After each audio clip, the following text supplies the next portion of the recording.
Morning, class. Today we're going to talk about an important law. The Republic Act number 985. Nakakalaman ko sa ito. Sir? Sir, ito po yung batas na pinatupad noong December 11, 2009.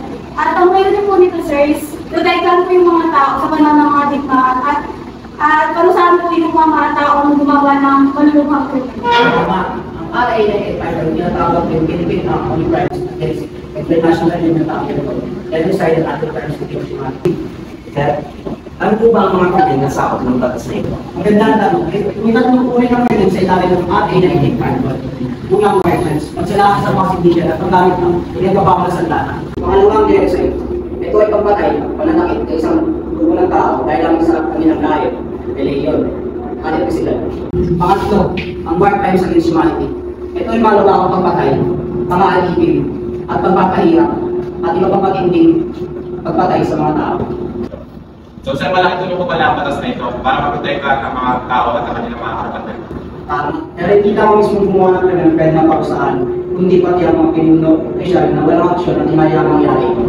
Sir, pero paano naman po kung matagal nangyari ang krimen? Maaari po ba ito bukas na isuwag? Oo, tama. Wala niyong pwede kahit ilang taon nakalipas, pwede pa ikasuhan at parusahan ng isala.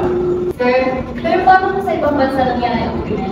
Dahil sa universal jurisdiction, kahit sa bansa mangyari kami, pwede pa rin iulitis sa Pilipinas. Kung akusado ay mahuli dito sa bansa natin.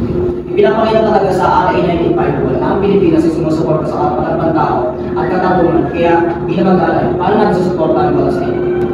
Sir, dapat tayong maging mula at ibahagi ang alaga ng batas na ito. Sir, maaari po tayo maging mabuting halimbawa sa iba sa pamamagitan ng pag-aaral sa karapatan ng bawat isa. Tama. Ang simple pagpapakita ng respeto at pag-uunawa ay malaking hakbang na sa pagtataguin ng karapatan ng tao. May mga katanong po ba kayo? Okay, class dismiss. Thank you, sir.